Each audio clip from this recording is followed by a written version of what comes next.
Hello po mga magulang at mga kapatid. Kamusta po kayong lahat? Sa video pong ito ay ibabahagi ko sa inyo ang isa sa masustansyang ulam na malaki ang tulong sa ating kalusugan. Magluluto po tayo ng creamy ginataang gulay. Binubuo po ito ng kalabasa na mabisa sa ating mga mata at sitaw, maging ang dahon ng luntiang pechay ay mabuti din sa ating katawan at kalusugan. Kaya po mag-umpisa na tayo.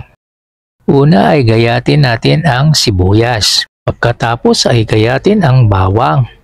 Hiwain naman natin ang kalabasa at bahagiin natin sa 4. Pagkatapos ay tanggalin ang mga buto nito. At talupan gamit ang peeler. Saka hiwain ng makikitid gaya nito hanggang sa matapos na lahat. Sunod namang gayatin ang sitaw. Mga 2 pulgada ang haba, bite size. Pagkatapos ay hugasang mabuti para malinis. Ganon din ang gawin sa kalabasa. Tanggalin ang tangkay ng pechay sapagkat matigas po ito, kaya alisin natin. Pero doon sa iba, kung gusto, pwede pong itira. Tapos hatiin po natin yung dahon para medyo dumami-dami. Ito po yung mga natirang tangkay ng pechay. Atin po itatapon. Hugasan din natin mabuti at linisin. Yan po ang dahon ng pechay, kalabasa at sitaw. Ihanda na po natin ang kawali na ating paglulutuan ng ginataang gulay. Maglalagay po tayo ng kaunting mantika.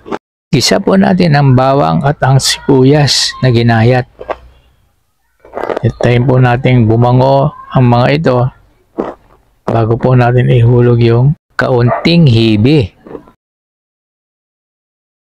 Lagyan ng isang Knorr shrimp cube, pampalasa. Pero kung ayaw nyo, huwag nyo lagyan. At saka ihulog ang bagoong alamang. Lutuing mabuti at haluin. Pwede nyo rin pong lagyan ng kaunting suka. Optional po ito kung gusto lamang ninyo. Unahin po nating luto itong sitaw dahil matigas po ito. Mekos-mekos lang po hanggang sa magsama-sama na po yung kanyang sangkap. Next ay ang dahon ng pechay. Masarap po ito, masustansya pa sa katawan ng tao. Lagyan ng kaunting tubig at hinaan ng apoy upang hindi manikit ang lalim. Takpan ng kawali upang malanta ang dahon ng pechay. Buksan ang kawali upang makita natin kung nalanta na yung dahon ng pechay. Yan, nalanta na po. Ang panghuli ay ang ginayat na kalabasa. Dahil sa madali lamang po itong malamog, kaya pinahuli ko.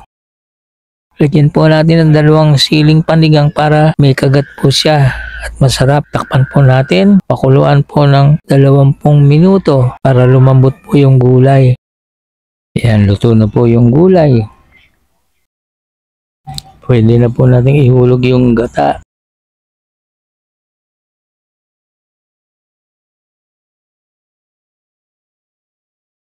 Creamy siya. Haluin po natin para mag-combine ang ingredients.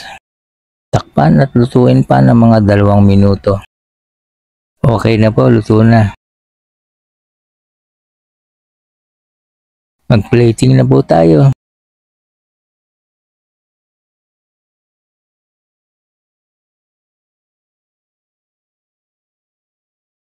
Ito na po yung finished product ng aking ginataang gulay.